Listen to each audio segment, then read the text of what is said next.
The Battle of Stalingrad. Even the name itself is enough to summon images of hell on earth.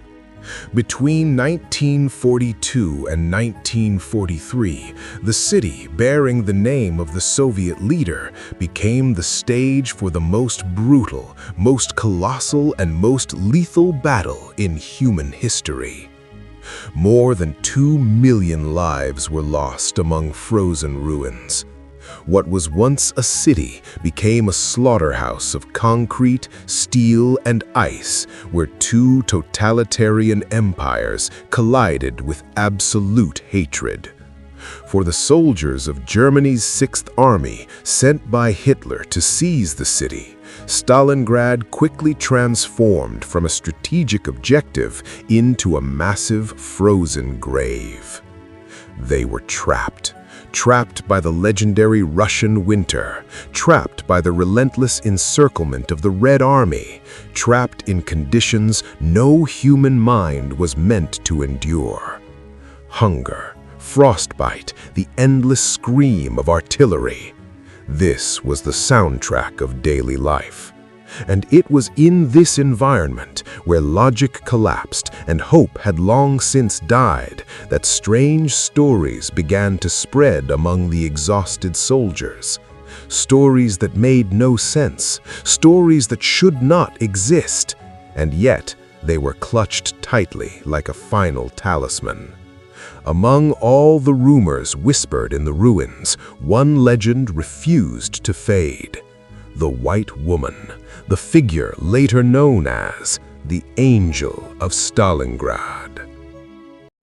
This video demo is the property of VL Tape Society.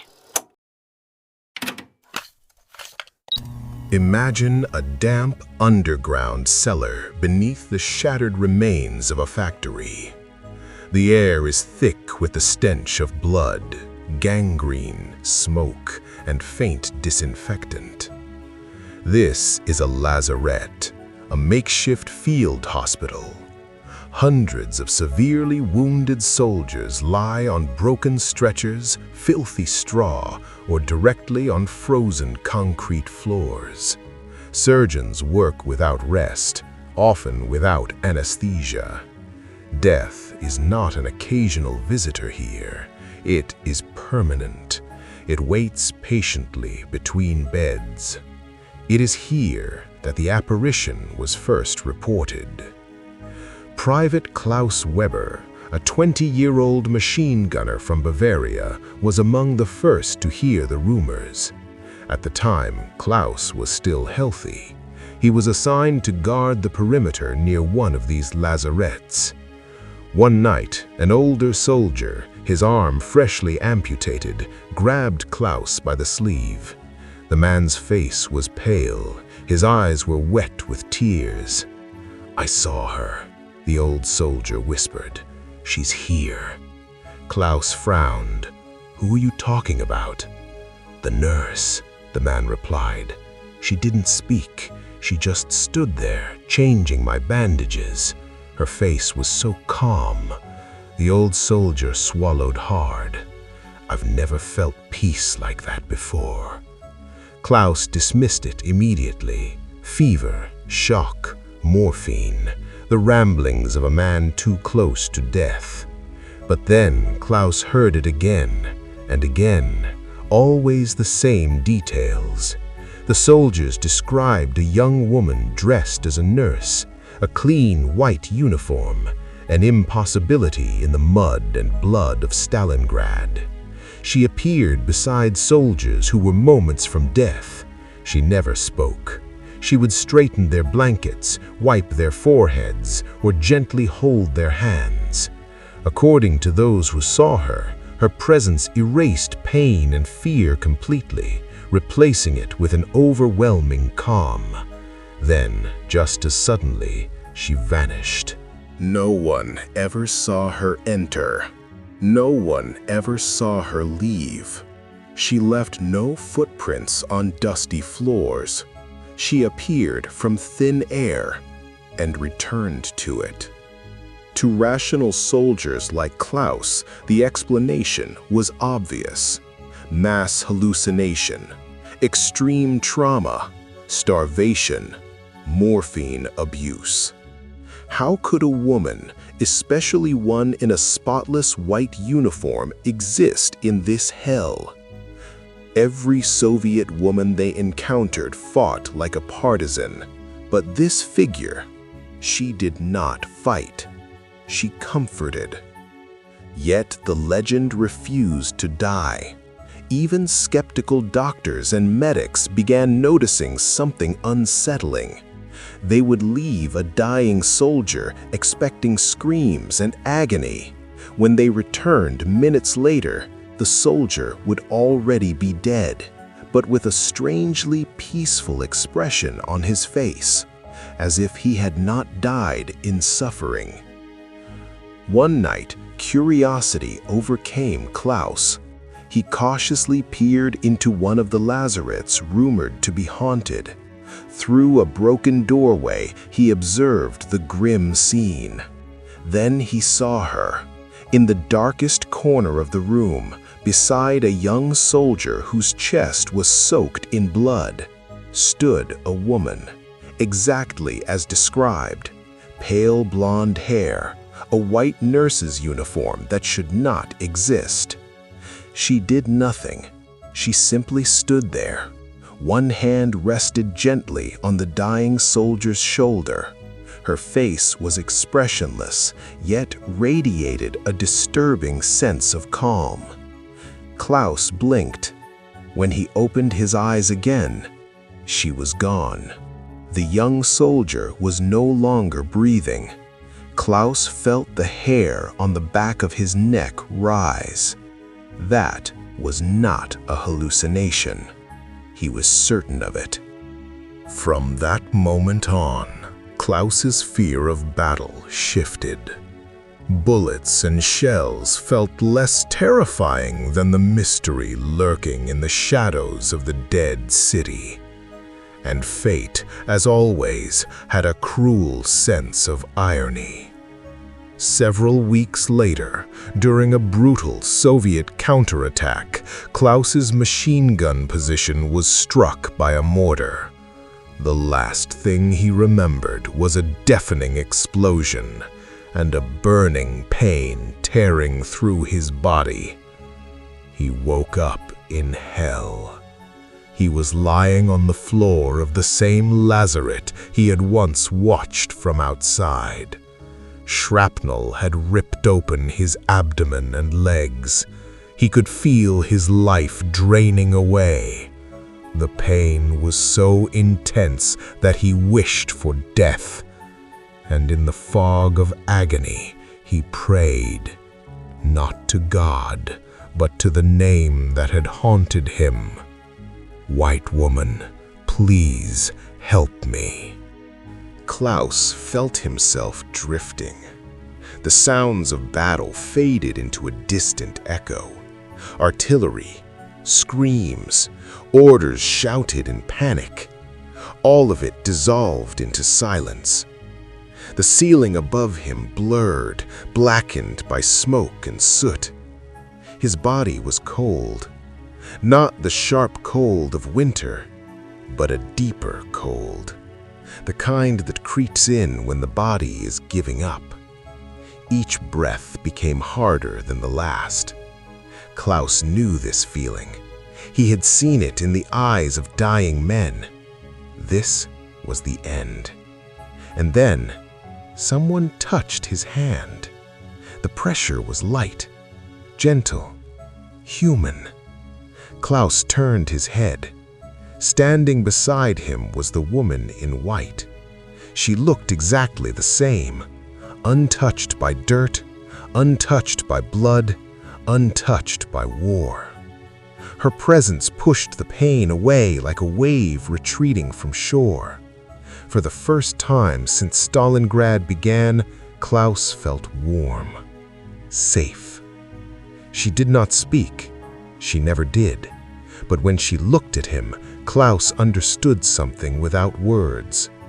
You are not alone. Tears rolled down his face. He tried to speak, but his lips would not move. The woman slowly lifted her hand and placed it on his chest. Then everything went dark. When Klaus woke up again, the war was gone. The first thing he felt was pain, sharp, burning, real. Pain meant life. He was lying on a stretcher. A Soviet soldier stood over him, rifle raised. Another shouted for a medic. Klaus had been captured. Against all logic, he had survived.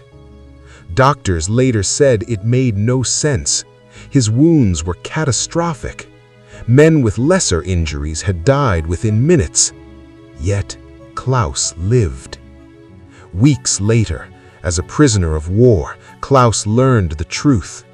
The lazaret he had been taken from was destroyed hours after he lost consciousness. Everyone inside, patients, medics, nurses, had been killed. Everyone, except him. Klaus carried the memory of the white woman with him for the rest of his life. He did not tell Soviet interrogators. He did not tell fellow prisoners.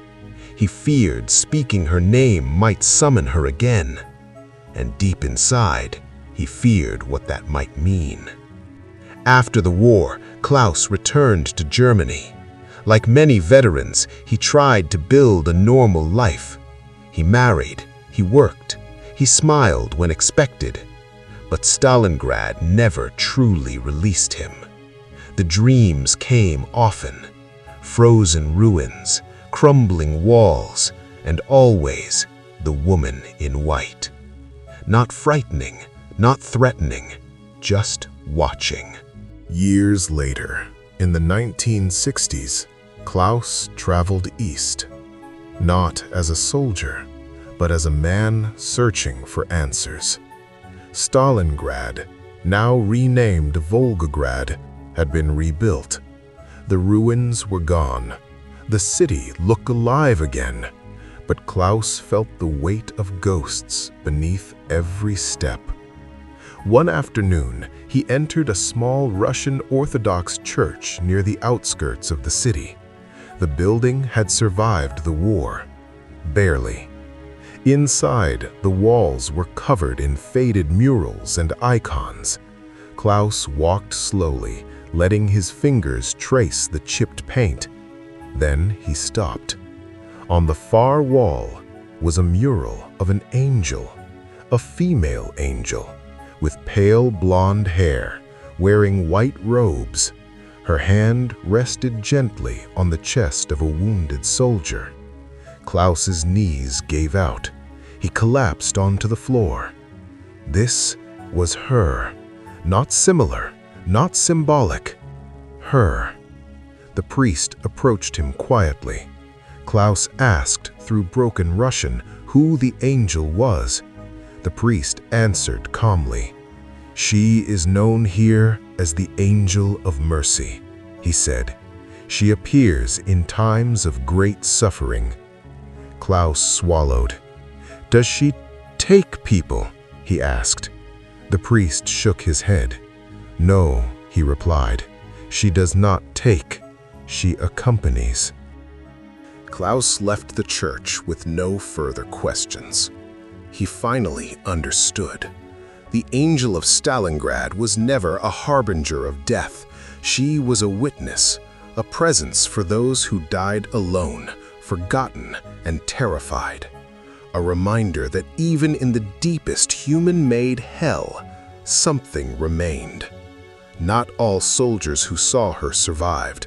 Most did not. But those who did carry the same expression when they speak of her. Not fear, not horror, but reverence. Soviet veterans had their own version of the story. Some spoke of a white-clad woman appearing during the worst days of the siege. Others claimed she walked through ruined hospitals after bombardments, always silent, always calm, always beside the dying. Two enemies, two armies, the same apparition. History may explain Stalingrad through tactics and numbers, encirclements, attrition, logistics. But numbers cannot explain what soldiers saw when death stood inches away. In moments when the mind should have shattered, something appeared. Something gentle. Something impossible. This has been VL Take Society, and this was the true story of the Angel of Stalingrad, the white figure seen by soldiers on both sides in the final moments between life and death. In a battle that consumed millions, she did not save the city. She did not stop the war. She simply made sure no one died completely alone.